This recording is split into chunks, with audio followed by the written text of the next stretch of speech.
Hello everyone, welcome back to Black Heaven, a necromantic dating sim. Let's go ahead and continue.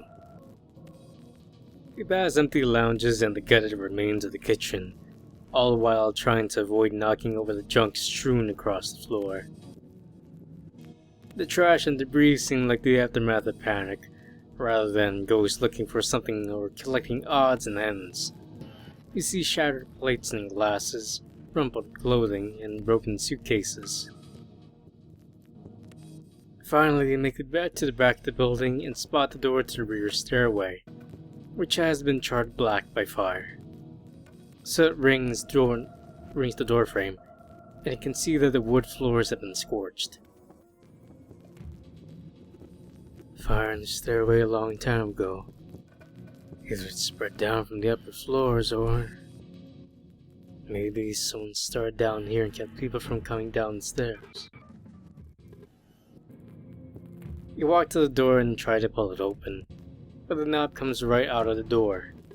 You lower the brass knob to the floor and loop 2 fingers into the hole left behind. You pull open the door slowly, and though it creaks slightly, it doesn't make much noise. You step inside the stairwell and look up. The stair rises in a square spiral with a long, empty space in the center. Above your head, dim shafts of light shine through the dusty windows, illuminating the polished wood of the banisters. You start ascending the steps, weighing each footfall to keep it from making too loud of a sound. The stairs are brittle under your feet, and you can see marks on the fire. You suspect that some of these stairs have been hollowed out by the blaze, which means one wrong step could send you crashing down to the ground floor. Go slowly, easing one foot down on the step above, and testing it before raising your back foot. You can feel splinters pressing against the soles of your feet, piercing the scabs and calluses and making you wince from short, sharp pricks of pain.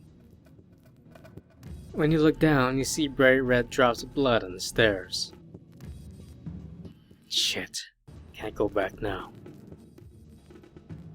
15 or 20 minutes pass, you're not exactly sure. You look up through the rectangular, empty space in the center of the stairwell, see the 3rd floor landing a few lights up. You remember that Izagi lived on the 4th floor, which is somewhere high above you. I'm moving too slow. This is taking forever. You start to pick up your pace, ignoring the pain from the splintered wood. After a few minutes, however, you feel the underside of your feet getting slippery. You sit down on one of the stairs and lift up your foot so it rests on your knee. The entire sole of your right foot is soaked with dark red blood. Damn it. That's a lot of blood. It might attract. That's when you hear the creaking and cracking the stairs somewhere below. You let go of your foot and lean your body so that you can look between the banisters at the stairwell below. A few flights down, you see a hand sliding up a railing. It's charred black and missing a finger.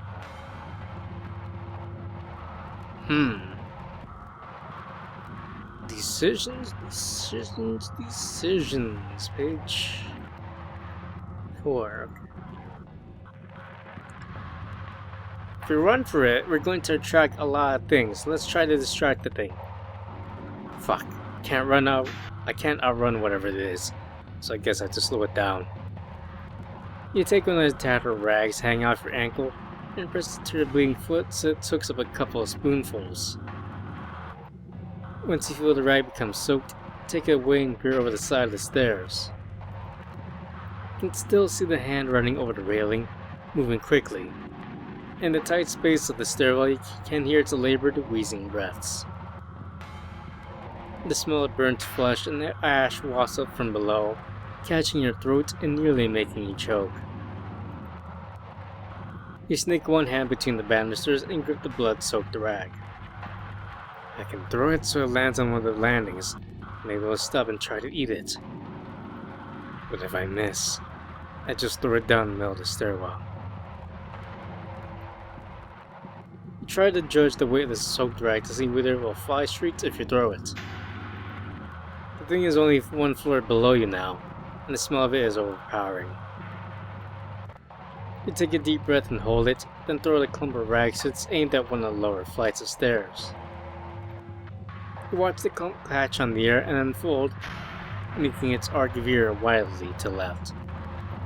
It falls right past the hand on the railing, then floats to the flight below, where it lands on the railing 2 floors down. You keep holding your breath, watching the hand. You hear a muffled grunt, then a ragged, dry cough. Then the hand begins to descend the stairs, heading for the lower landings. You let all the pent-up breath out of your nose, then stand up slowly. You look up toward IZAGI'S floor, then start quietly climbing the stairs one at a time. You force yourself to take them slow and keep your breathing steady, all while mechanically avoiding broken steps and splinters.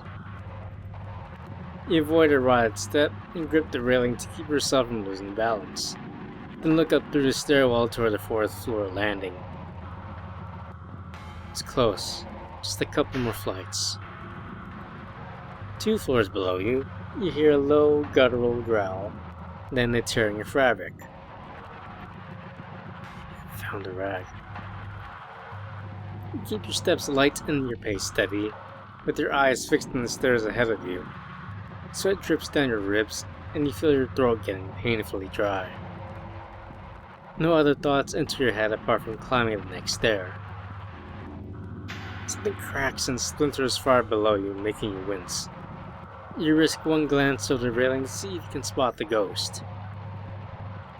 You realize you're on the opposite side of the stairwell from it, though it's far below you. It's standing near the railing, facing the giant gap in the center of the stairs. It's tall and misshapen, with cracked, pitch-black skin, and the white bone of the skull peeking through its face. Its sockets are empty. Its jaw hangs open, unhinged.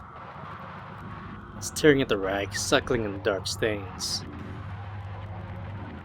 You immediately turn your gaze away from it and climb the final flight to the 4th floor.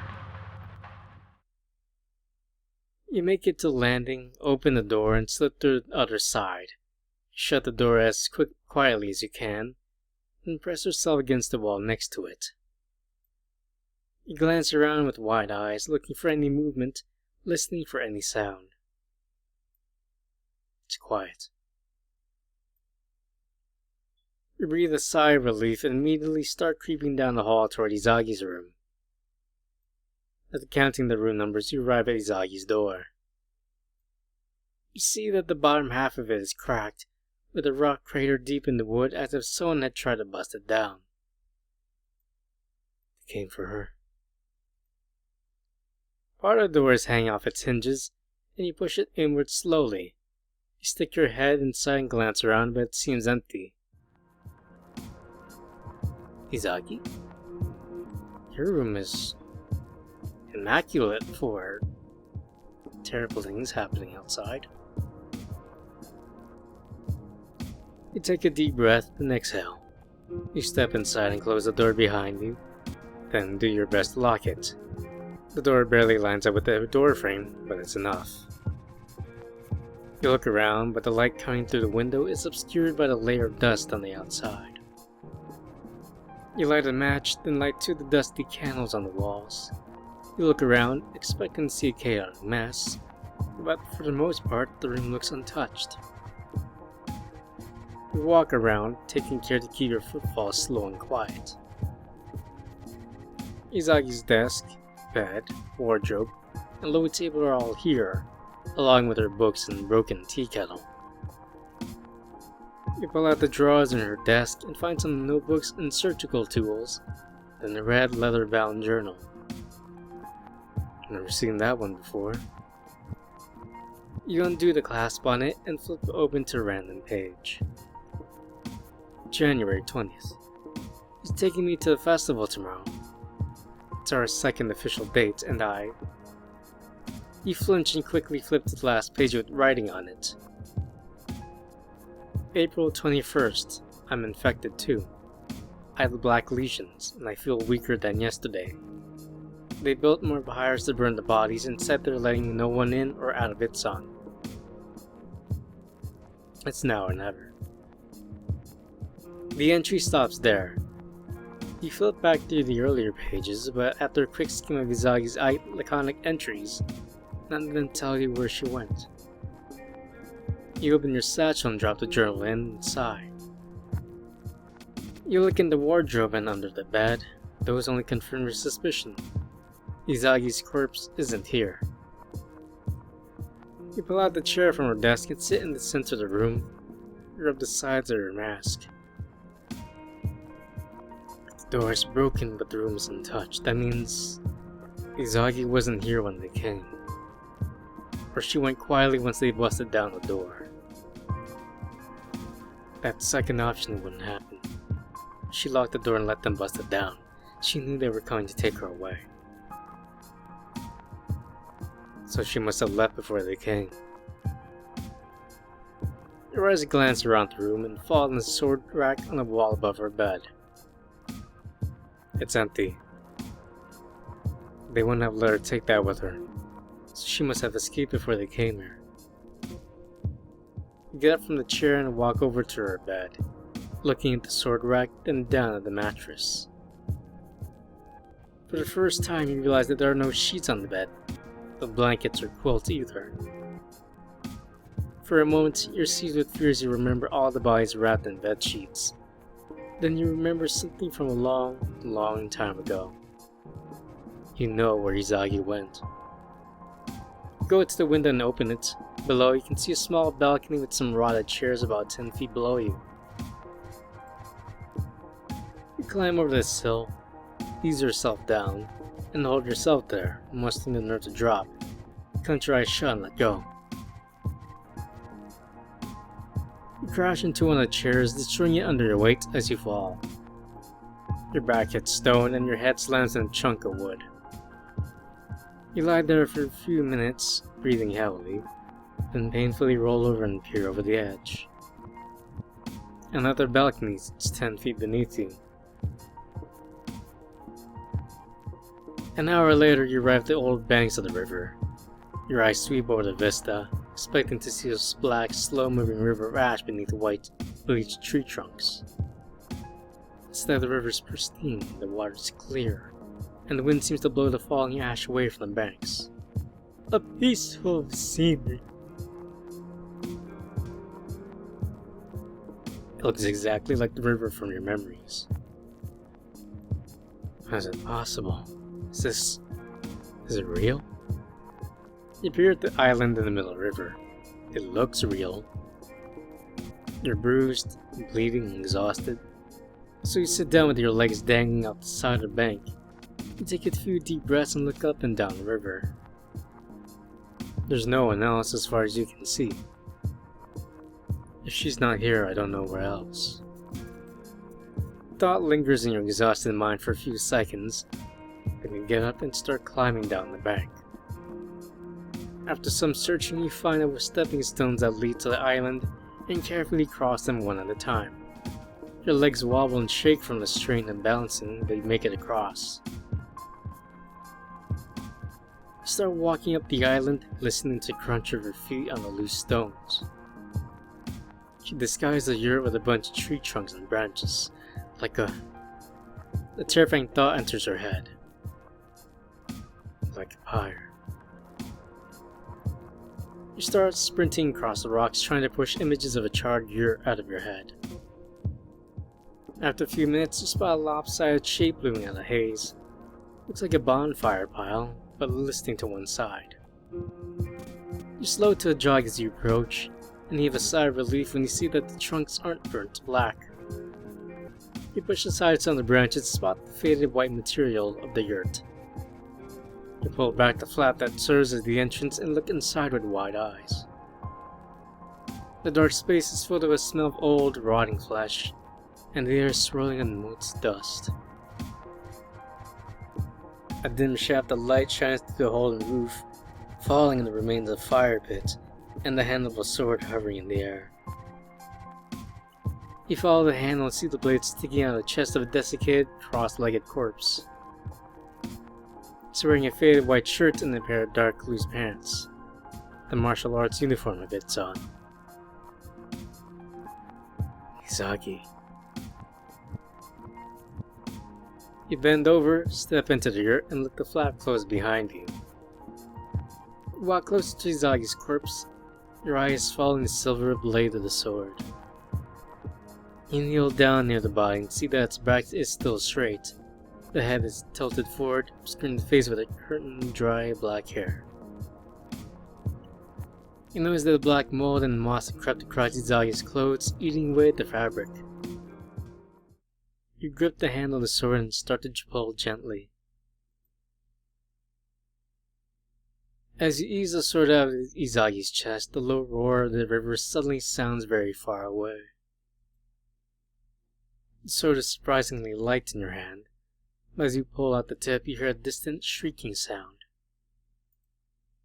The shrieking grows louder, and the walls of the yurt start to warp as the wind blows against them. Then a deafening scream pierces the air as the entire yurt is ripped off the ground. You instinctively raise your hands to protect your face, but you glimpse the trunks and branches piled around the yurt, scaring as they are picked up and hurled by the wind. One of the pieces of timber rolls sideways before flying up and ramming you in the head. You yelp and fall on your back, clutching your temple. You can feel hot, red blood pouring down your scalp. The yurt is carried up into the air and borne away by the wind, which bears down on you like a burst dam and threatens to sweep you away. As quickly as it came, though, the wind drops again. You're left curled up in a ball, and when you look up, you find that Izagi's body has disappeared. Your sword is in your hand, and no trace of the yurt remains except for the crumbled cushion pad beneath you. You get to your knees and turn around. As soon as you do, you feel your stomach drop. A tall figure is standing on the other side of the river, holding a sword that's nearly as long as you. Let's take a good look at the Izagi. Your ghost is, creepy. I wish it looked as sexy as Rue's ghost.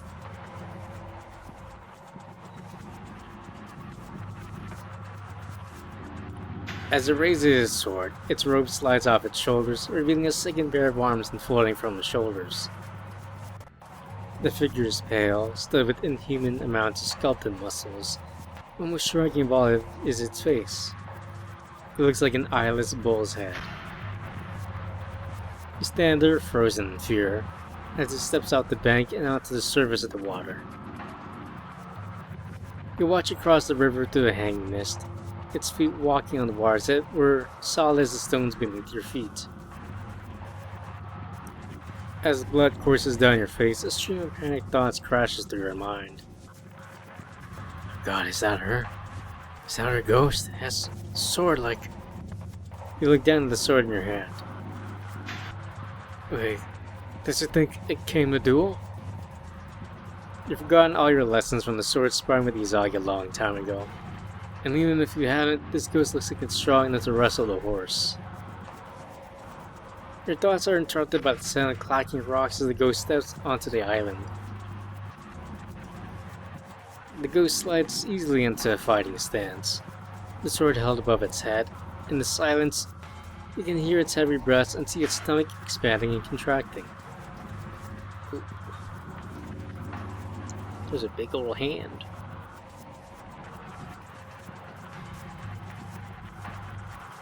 Behind it, you glimpse something else on the other side of the water. Izagi's desiccated corpse splayed across the ground. Time to make a decision. Threaten Izagi's corpse, oh my god. We have a lot of choices for this one. I think if we fight the ghost, we lose. We throw down the server, we're a coward, and then we die. So we're gonna threaten Izagi's corpse. Sorry, Izagi. There's no way I can win this. I have to get to her body. You look toward the river and realize that trying to swim across will ruin the filter in your mask. If it gets wet, the filter will soak up the water like a sponge and keep you from breathing through the mask. then I can't wear it. You slowly reach up with one hand and strap your mask, and pull it off and let it fall to the ground. The blood dripping from your head collects above your eyebrow, but you don't dare to wipe it away. You take a shallow breath and taste the ash in your mouth. Even though everything in your mind is screaming at you to put the mask back on, you restrain yourself. The ghost stands there and watches you unmoving. You raise your sword and take a deep breath. Despite the smell of burnt flesh permeating the air, it's good to feel the breeze on your face again after so many years. You stare at the ghost's eyeless face, take one step forward, and then sprint around the ghost's right side, trying to loop around it and get to the river. You slide the sword into the belt and start pumping with both arms, straining every muscle in your body to outrun IZAGI'S ghost. However, as you start to run, you feel your feet start to slip on the rocks. Before you can catch yourself, you're sprawled on the ground. You get to your knees and glance up to find the ghost standing over you. The tip of the blade is pointed at you, and you see the ghost's shoulders tense as it drives it toward you. You watch the blade stab toward your face, and pure instinct allows you to roll out of the way. You hear the ghost grunt in frustration as its sword swings against the rocks, but you're already clambering your feet, unbalanced but standing. You take 2 long lunging steps toward the river and start sprinting again, trying to prepare yourself to leap into the water. You get close to the edge of the river and throw yourself forward, realizing only as you break the surface of the water that it's got to be freezing. Every muscle in your body tightens at once as the cold water envelops you. You force yourself to start kicking and paddling, but you already feel yourself being pulled downstream. Your head breaks water and you take in one gasping breath. In that moment you realize that swing is futile. The current is too strong, and you're too heavy to tread water for more than a few seconds. Your head slips below the water, and you find yourself sinking to the bottom of the river, all while being dragged farther downstream.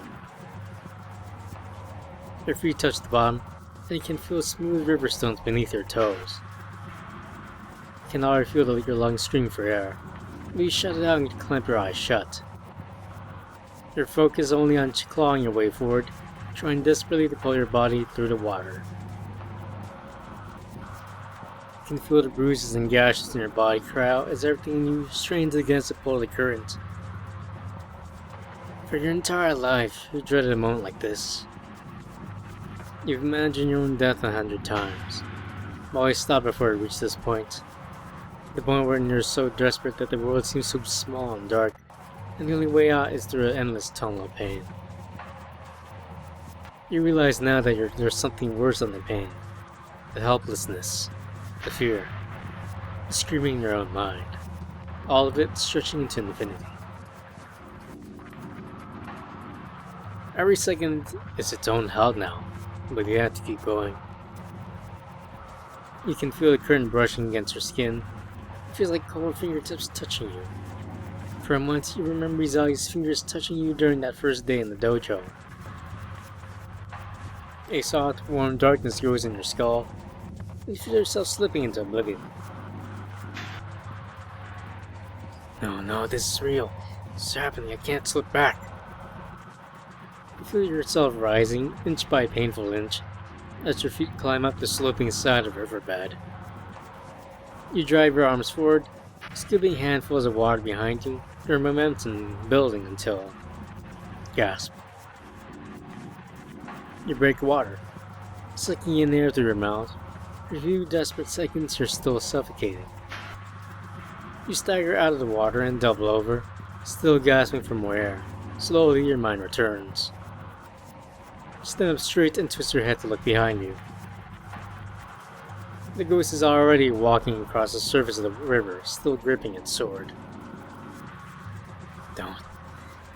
Don't. You look up the bank and see IZAGI'S corpse sprawling on the ground a few dozen feet away. You start stumbling toward it. Halfway there, you trip over a dead branch and fall to your knees, but you keep going. Crawl forward, dripping and slipping on the rocks, until you get to the corpse. Behind you, you hear the ghost step onto the shore. Its footsteps follow behind you, slow but deliberate. With shaking, weak hands, you pull out the sword from your belt and sit down on your knees next to the body. You hold the sword to the corpse's neck, letting the blade rest on the shoulder. You look up and see the ghost is only 3 steps away. It freezes as it sees your blade. You open your mouth, and slurred words come out in the stream. Don't come close, or cut your head off. The ghost's shoulders rise in fury, but it isn't walking closer. You can't cheat me like that. You can't do that to me again. Again? Does it remember me? The ghost takes 1 step forward, its hands gripping its sword for its next blow. You weakly press your blade against the corpse's throat, feeling the edge slice into the dry, paper-thin skin. The ghost stops cold and grips his neck, where a line of blood runs down its skin. No, not again. Fight me one last time. You shake your head. No, I won't. The ghost clutches his neck and bellows at you like a bull. You're a coward, and you made me into a coward. I hate you. I'm sorry. You killed everyone. You turned me against myself, against everyone here. My parents couldn't even take me back. Wait, what? She's talking about me? You killed my teachers, you killed Uzo. There's no one left. I'm alone. Who killed me?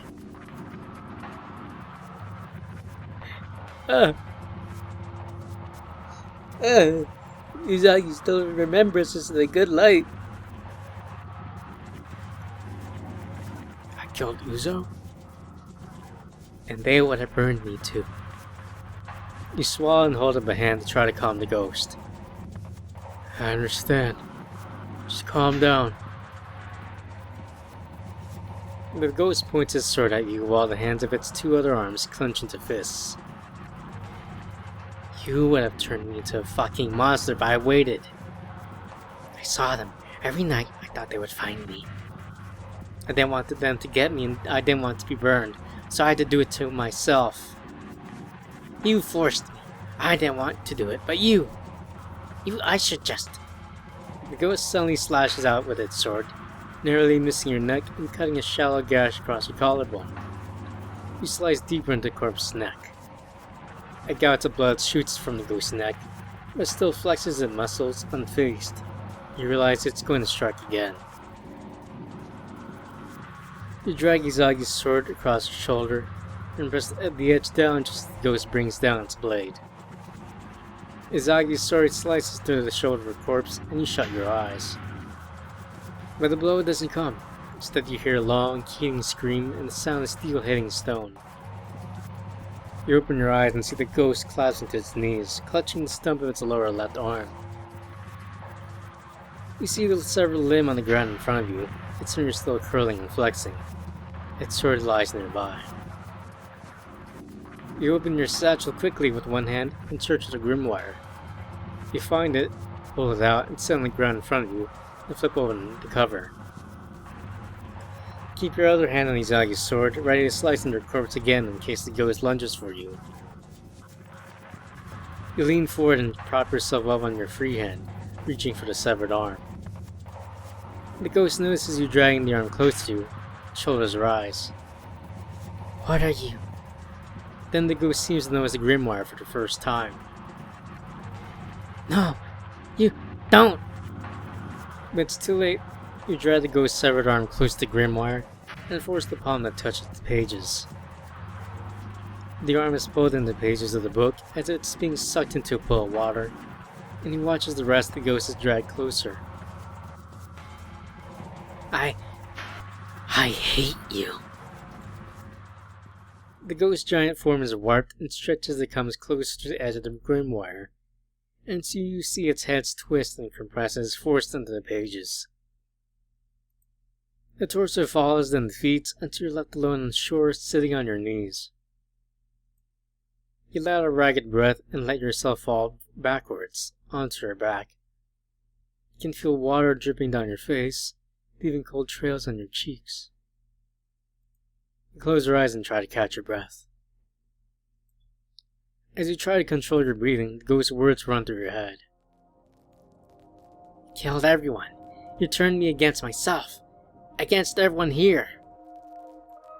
You killed my teachers. You killed Uzo. There's no one left. I'm alone." She said I killed Uzo.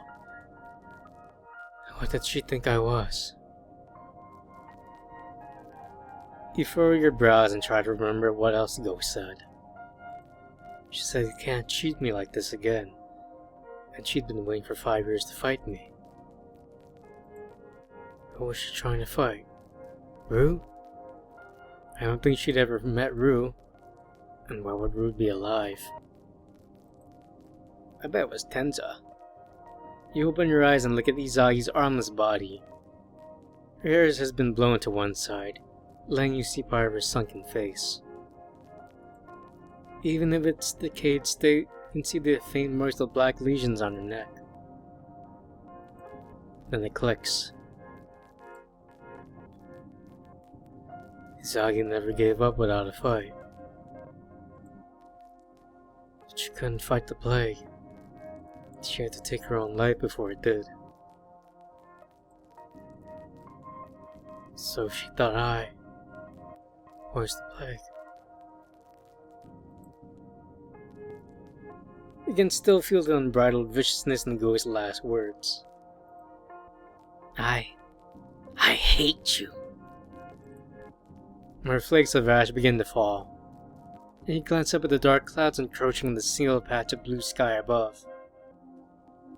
This music's so sad. It's kind of a lonely serenity.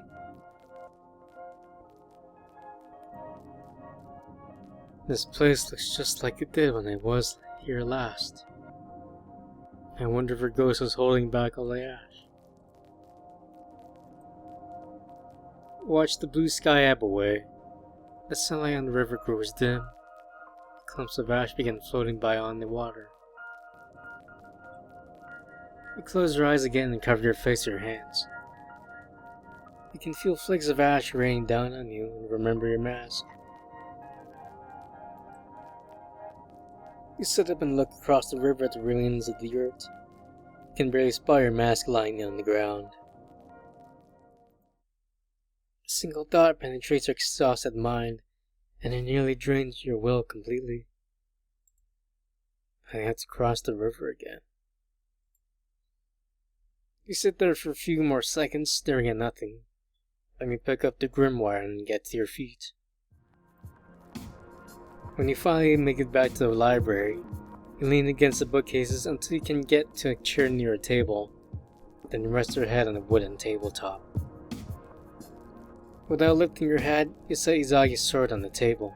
You try to shift your head so that you can rest on your temple, but you immediately feel pain shoot through you. You lift your hand to the wound on your head, and once you feel raw, bloody flesh.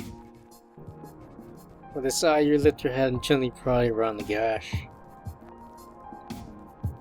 It's about the size of my fist. It's bleeding. The ash and dust is getting into it. I better seal it up fast. You reach into her bag and find your stylus. You're gonna have to draw a spell map without seeing it.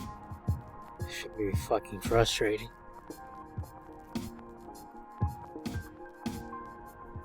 After about 45 minutes, you sit down. The stylus as a sharp prickling spreads across your temple, the feeling of flesh slowly regenerating. I just have to wait for it to finish. You sigh, just like old times. You rest your head on the tabletop again, with your nose near the edge of the table. I need to sleep.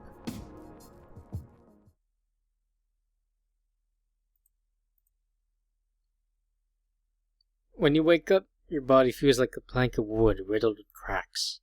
The moment you try to do more than breathe, you're assaulted with a wave of aches and sharp pains. After a few arduous minutes, you manage to sit up. You check the filter on your mask and decide to swap it out. It's more than 3/4 black, and you don't want to take any chances. I don't know how much time has passed, and glancing at the windows doesn't tell you anything. The campus is still bathed in twilight, it seems. You sit with your back against one of the bookcases and look down at the grimoire on your lap. I did it. It's done. Now all I have to do is get back to Lazula.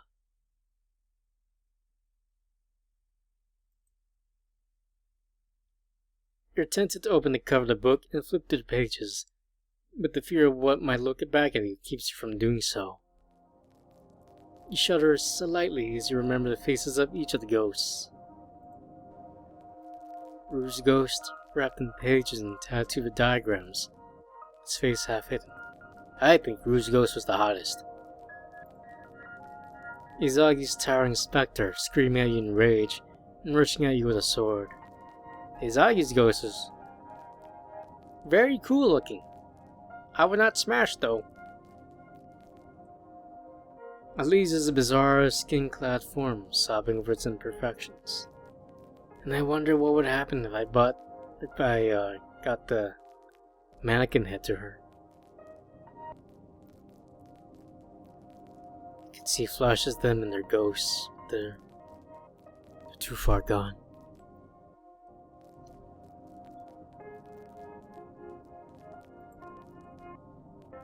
It's like they've gone feral, even if I try to talk to one of them. I don't think they'd be like they were. You look around this island and you feel a sense of deja vu. This reminds you of being back in the library of Gizarin. Instead of fireflies floating above your head though, there's just dust. You remember how desperate you were to get there? You thought it was your last chance to find a cure. At least a way to survive a little longer. You remember feverishly searching those shelves, then passing out as the plague finally crushed your body in its grip. You remember the last thing you thought about before passing out. I never got to say goodbye. You look back down at the grimoire. And I never got to say I'm sorry either.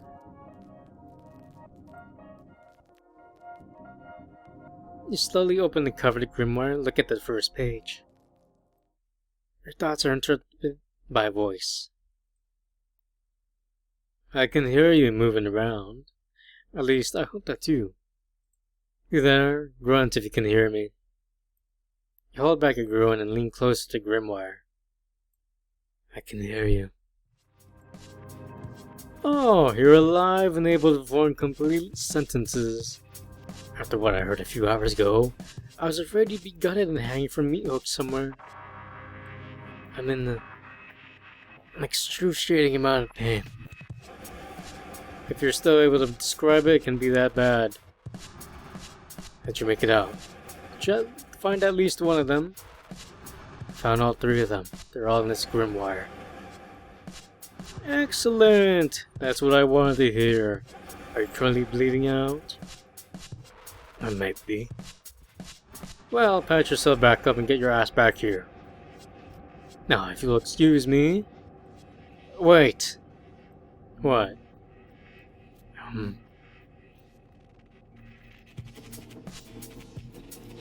Oh! Why are you throwing me this curveball? Let's ask how to communicate with the ghost. Hypothetically, if I want to speak to one of the ghosts in the grimoire, how would I go about talking to them? Would I have to write in the book and they'd write back, or... Why would you want to talk to them? They're not even human anymore. It's not like they're going to be coherent. I say remember them fondly. Believe the password it is. Otherwise, you're going to be spending your hours trying to help them remember who you are. No, I'm going to try to talk to them about the past. I want to ask them where some tools and supplies were. I want to patch myself up and get some shoes. Ah, well, that's different. If you wanted to ask them specific questions, then you open the book, call them by their name, and speak. Their form will appear from the book, but don't worry about them escaping. They're still bound. Can't hurt you either. One thing though, this is very important. Even if they seem coherent and normal, do not trust them. They can still lie to you, and if you're dumb enough, they will try to manipulate you.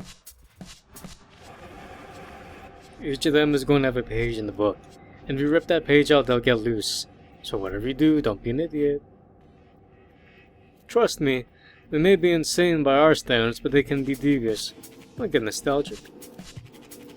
Alright, I'll be careful. Good. Anything else? Okay. Well, I know you said most ghosts were scattered, fractured, or however you described it. But can't they remember their old lives in detail?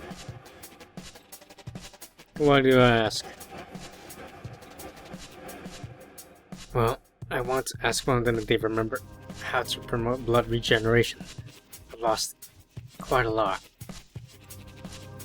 Ah, that's a tricky one. I think it involves manipulating the bone marrow, which can be dangerous. One of those ghosts was the regeneration expert, correct? Yeah. Brew. Well, she should be able to recall things that she spent a lot of time on, like physiomantic regeneration. I'm not saying it'll be easy to get the information out of her, but she should be able to remember it if she was an expert in it. So ghosts remember what they've learned, is that it? Oh no, they remember everything. It's just difficult for them to put all the pieces together. Chains of logic, time, and consequence are difficult for their minds to put in sequence. To their minds, most things seem simultaneous, so when they have to do things in order, it can be hard. They remember flashes of things mostly, the highs and lows. If you scar someone for life, you can bet they'll still be angry about it. I can attest to that.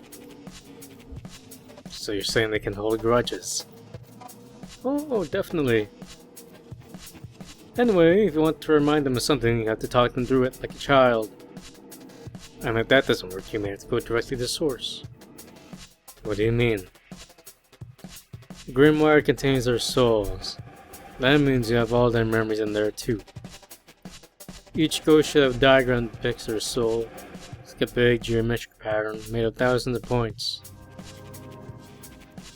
If you search around, you might be able to find the memory itself in the web of points. Just touch it and you'll be able to enter the memory. Really? That's incredible. That's one word for it, but here's the thing actually. Let me use an example. Let's say I was having an argument with someone over, I don't know, the name of the pawn shop where they sold something that they stole from me. I've killed them, the ghost is in the grimoire, and I've got their souls spread out before me. If I try to enter their recent memories to see where they went, the ghost might realize what I'm trying to do. He might get pissed. And if the ghost recognizes that's me trying to get its memories, it might force me out. Now, seasoned necromancers like me know how to, apply some unorthodox pressure to get the ghost to bend to our will. Torture? Your words, not mine. Either way, you aren't trained in that art, so if you run into resistance, you're gonna have to build out some rapport for the ghost. What do you mean? Speak to him politely, bring him gifts, or do him a favor, things like that. But you knew these people, right? They should be glad to be seeing you. No need for whining and dining with them, just tell them whatever they want to hear. You should be golden. Right. Got it. Anything else? No, I think that's it. Alright, stay alive and don't do anything stupid. I'm gonna actually... Huh? A thought just popped into my head. Where are you? In one of the libraries. Aha! Perfect! Could you see if they have a restricted materials section? Yeah, sure. What are you looking for? See if they have a copy of the Nokizi there. What's that? It's a book I wrote. There should be commentaries in the appendices. I want to see if anyone figured it out. Figured out what? What are you talking about? Just find out if they have a copy. There's notes on it. I want to sell a bet with myself. Okay, I'll look. Great! Outstanding work, Uzo. You're making me proud down here. Thanks. Talk to you in a little while. Keep those lungs clean. No Eye's face vanishes from the pages of the book, and you heave a sigh of relief. You always feel like No Eyes is one step away from losing his patience and vivisecting you again, even when he's in a good humor. You flip through the pages of the grimoire and try to find the diagrams that No Eyes was talking about. Most of the pages are blank, but a black shape catches your eyes as you skim through. Looks like a three-dimensional hexagon drawn in black ink, but as you watch it, lines split, shift, and recombine to make a pyramid made of smaller pyramids. You set the book on your lap and stare at the figure. You realize that despite taking on different shapes, the entire design is made up of lattice of tiny triangle. Oh! You peer at the shifting web of shapes, but the closer you look, the more you can see minuscule triangles becoming visible at the edge of your vision. For a moment, the tangled triangle seems to form a face, but it's gone before you can blink. You look at the same name above the diagram, Ru-Kazi. On the next page you find Izagi along with Elise Bouveau on the facing page. They're all here. You run your dirty fingertips over the pages, reading their names over and over again. Part of you hopes that they don't remember you, and another part is terrified that they'll remember everything. Should I even try to talk to them? Your eyes glaze over as you run through the memories again, watching their faces flash through your mind. You close the grimoire and slip it back into your bag. I'll figure out what to do later. I need time to think. You look around at the shelves and get up. What book did they say he was looking for? The Nokizi? You walk to the front desk of the library and find thick paper guides, almost like menus, scattered on the ground. Each one has a list of categories on it, along with shelf numbers. After peering at the list for a few minutes, you find restricted materials near the bottom third column. Shells 1215 through 1450. Alright, let's take a look. You head into the library, passing hundreds of shelves as you trek deeper. You pick up a candelabra as you pass and light it, watching the metal plaques on the bookcases glint as you pass. After almost an hour, you find shelf 1215. Instead of the wood, the bookcases are made of black metal. Instead of spines lining the shelves, there are hundreds of small locked drawers. Each one has a tiny paper card slot to hold on the front of the drawer. You look closer and see titles. Corpus Illuminata, Necrozema Tellarius, The Skull Cell. Your mind begins to wander as you scan the shelves. No Eyes wrote a book, huh? Kind of arrogant to assume that it's someone with a copy of it. Was he even well known enough to have it? You stop as your eyes fall on the drawer near the bottom. The little letters printed on the card read, Nakizi, Anonymous. You pull out the drawer and see that it's linked to the shelf with a short, stout chain. The top of the drawer folds open. It's currently sealed shut with a lock. You reach into your satchel and pull out a small leather toolkit. That's it in the drawer on the floor. You ease yourself to your knees and sigh. You unroll the leather toolkit and select a pick. You start probing the lock. It's been a while since you had to pick something, but it's comforting and familiar. You stare into the darkness and navigate the tumblers by touching your candelabra, sense shadows flickering towards you, around you. After a few minutes of work, you're able to force the lock open with some less than elegant picking. You put your tools away, then open up the drawer and lift out a black tome. It's thinner than you would expected. It's also hand-bound, with a cover made of simple black book cloth. There's no tile stand at the front of the spine. There's just a silver triangle with an eye on it. Oh, that's the logo. When you open the cover, the title of the book and the name Old No Eyes are written on the front page without any decoration, just rendered in thin block capitals. You sit down and cross your legs, then move the candelabra so that it shines on the pages. You leaf through the book, glancing at the chapter headings. Distraction and mortality, mathematics and paradox, the error in its teachings. We'll put this on the restricted list. You flip back to the beginning and start reading the introduction. What I write in this tome was never meant to be expressed by human language. Even now, there are some who cannot abide seeing these truths being committed to paper and letters. I have no titles, no acolytes, no estates. Instead, I've walked with ghosts in the streets of the Yoshiza. I've gazed upon the Tower of Sicyon, and narrows sunken beneath the ocean. I've walked the waste of white land with the hunger that walked on two legs. I was spent years in the black hole of Yazoo, where it was so dark that I forgot my own face. But at the end of these travels, I am reminded of my time in prisons most of all. My first prison was the life of a scholar. I dressed appropriately and acted according to good manners. That's all good scholars do. I listened to my teachers and studied my lessons, and I thought nothing more of knowledge than how I might use it to gain what I really wanted: prestige, wealth, and a legacy. My second prison was a jail in the east, where I was beaten, stripped naked, and fed horse meat. Every prisoner had a small bedroll, a hole in the floor in which to shit. Every day I was woken at dawn and inspected.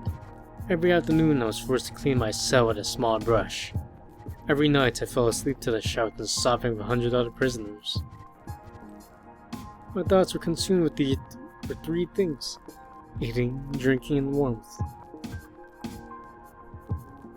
There are many kinds of prisons. A prison is whatever limits the mind, and herein lies a key. I've seen freed prisoners who go back to eating horse meat, who seek out thin old bedrolls, and can't sleep without the sound of screaming. Though the walls and bars are gone, the prison persists, and many find themselves returning to it of their own volition, because they have forgotten how to live without it. I offer a way out of prisons, not just ones of mortality, but ones of time and thought. I offer a way out of illusions, a path that follows the cracks embedded in time. It definitely has a flair for the dramatic. You flip to the back of the book to where most academic works have an appendix with commentaries by the other authors. You find the first commentary written by someone called Herosius. The Nikizi is at once a revelation and an enigma. 20 years after it had first appeared, its author is still unknown. More remarkably, the book's primary subject, chronomancy, remains almost entirely obscure. It is as if the author is drawing upon a library of works that are unknown to anyone but him. So far, attempts to replicate his work has raised even more questions. The author prefers graphomancy. Spell maps do not work in 2 dimensions. Instead, they only work in 2 3/4 and 3 1/2 or 4. Comprehending these designs is maddening even after he explains their logic.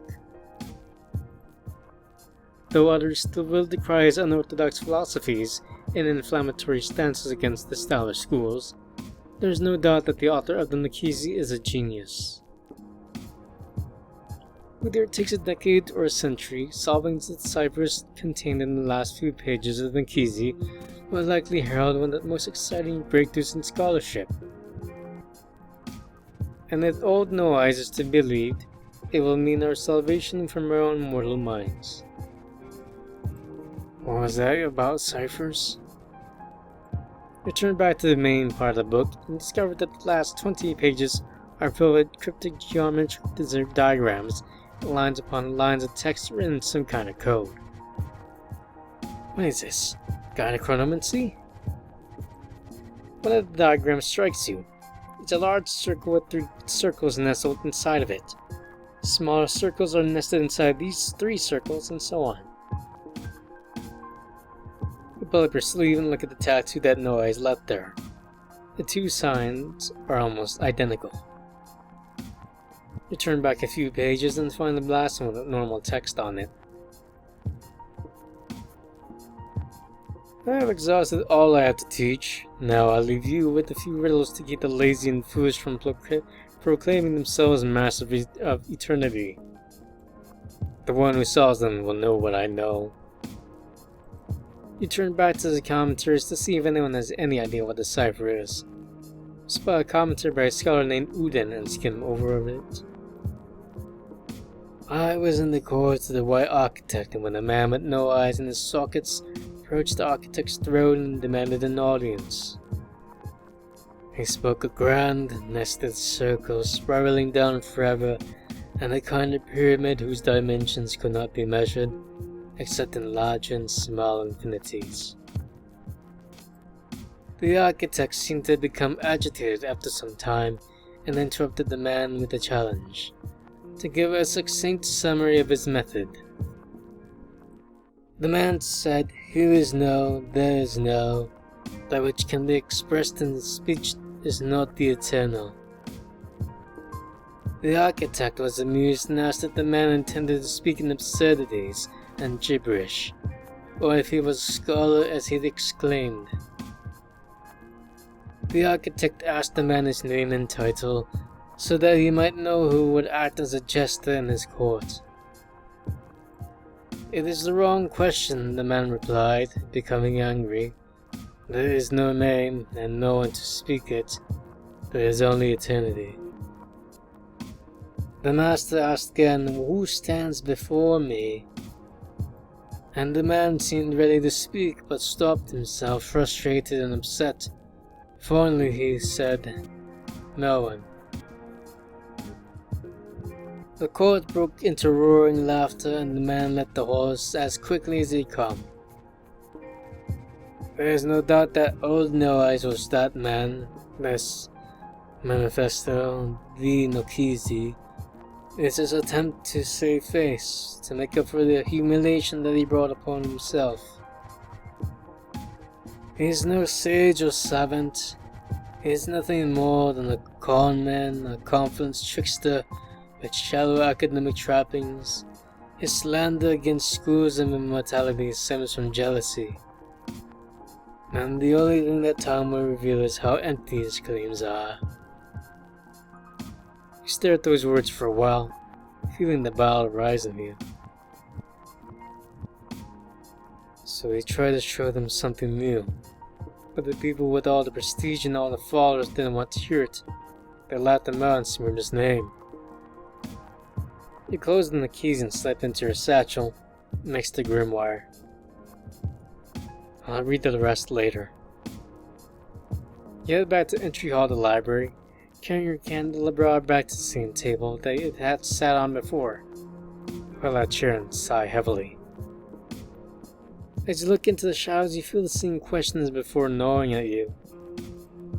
Should I talk to them? You pull out the grimoire and sit down at the table, but don't open the cover yet. I never got the chance to say anything to them. What should I say?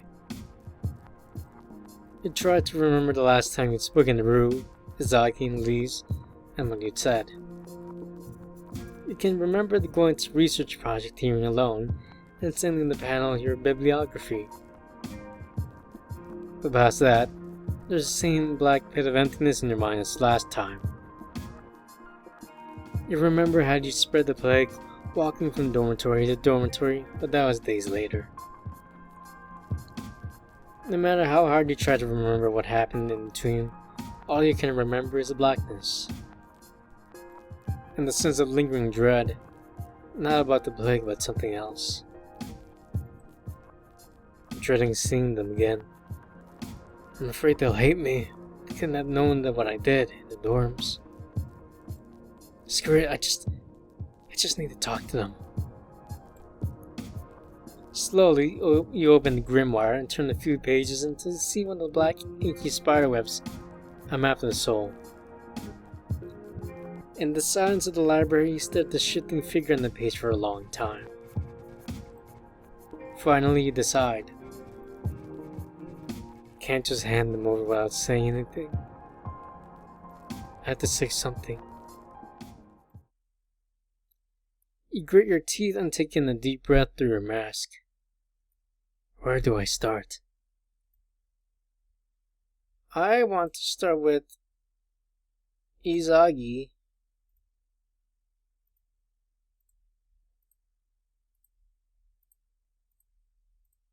Page 5. But I've run out of time. If you're enjoying this video, please leave a like and comment what you think so far. What do you think about the ghost girls? No eyes? And if you want to get this game for yourself, I'll leave the story page down below. If you want to watch more of this visual novel, please check the playlist down below. If you want to watch other visual novels, please check my channel. Thank you, and take care.